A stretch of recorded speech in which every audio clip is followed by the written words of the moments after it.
خلیفہ ہارون رشید عباسی خاندان کا 5واں خلیفہ تھا۔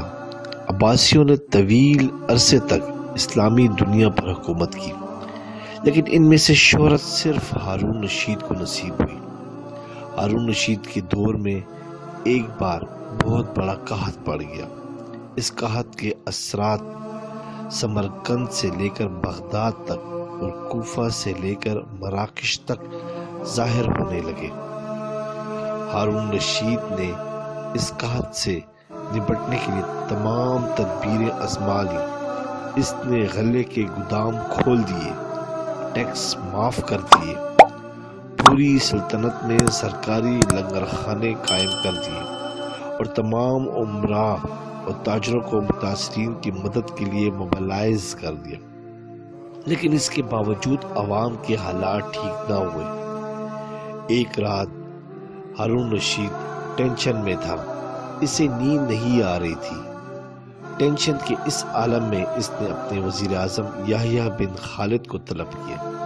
یحییٰ بن خالد ہارون رشید کا استاذ بھی تھا۔ اس نے بچپن سے بادشاہ کی تربیت کی تھی۔ ہارون رشید نے یحییٰ خالد سے کہا، استاذ محترم، آپ مجھے کوئی ایسی کہانی، کوئی ایسی داستان سنائیں جسے سن کر مجھے قرار آ جائے۔ یحییٰ بن خالد مسکرایا اور عرض کیا، بادشاہ سلامت، میں نے اللہ کے کسی نبی کی حیات طیبہ میں ایک داستان پڑھی تھی۔ یہ داستان مقدر، قسمت اور اللہ کی رضا کی سب سے بڑی اور شاندار تشریح ہے۔ آپ اگر اجازت دیں تو میں وہ داستان آپ کے سامنے دہراؤں۔ بادشاہ نے بے چینی سے فرمایا، یا استاذ فوراً فرمائیے، میری جان حلق میں اٹک رہی ہے۔ یحییٰ خالد نے عرض کیا، کسی جنگل میں ایک بندریہ سفر کے لیے روانہ ہونے لگی۔ اس کا ایک بچہ تھا، وہ بچے کو ساتھ نہیں لے جا سکتی تھی۔ چنانچہ وہ شیر کے پاس گئی اور اس سے عرض کیا، جناب، آپ جنگل کے بادشاہ ہیں، میں سفر پر روانہ ہونے لگی ہوں۔ میری خواہش ہے کہ آپ میرے بچے کی حفاظت اپنے ذمے لے لیں۔ بادشاہ نے حامی بھر لی۔ بندریہ نے اپنا بچہ شیر کے حوالے کر دیا۔ شیر نے بچہ اپنے کندھے پر بٹھا دیا۔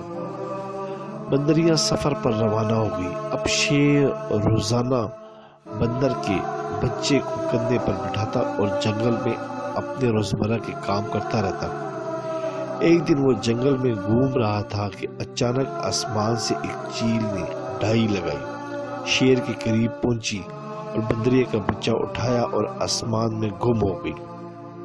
شیر جنگل میں بھاگا دوڑا، لیکن وہ چیل کو پکڑ نہ سکا۔ یحییٰ خالد رکا، اس نے سانس لیا اور خلیفہ ہارون رشید سے عرض کیا، بادشاہ سلامت، چند دن بعد بندریہ واپس آئی اور شیر سے اپنے بچے کا مطالبہ کیا۔ شیر نے شرمندگی سے جواب دیا، تمہارا بچہ تو چیل لے گئی ہے۔ بندریہ کو غصہ آ گیا۔ اس نے چلا کر کہا، تم کیسے بادشاہ ہو؟ تم ایک امانت کی حفاظت نہیں کر سکے، تم اس سارے جنگل کا نظام کیسے چلاؤ گے؟ شیر نے افسوس سے سر ہلایا اور بولا، میں زمین کا بادشاہ ہوں۔ اگر زمین سے کوئی آفت تمہارے بچے کی طرف بڑھتی تو میں اسے روک لیتا، لیکن یہ آفت آسمان سے اتری تھی اور آسمان کی آفتیں صرف اور صرف آسمان والا ہی روک سکتا ہے۔ یہ کہانی سنانے کے بعد یحییٰ بن خالد نے ہارون رشید سے عرض کیا، بادشاہ سلامت، قحط کی یہ آفت بھی اگر زمین سے نکلی ہوتی تو آپ اسے روک لیتے۔ یہ آسمان کا عذاب ہے، اسے صرف اللہ تعالیٰ روک سکتا ہے۔ چنانچہ آپ اسے رکوانے کے لیے بادشاہ نہ بنے، فقیر بنے، یہ آفت رک جائے گی۔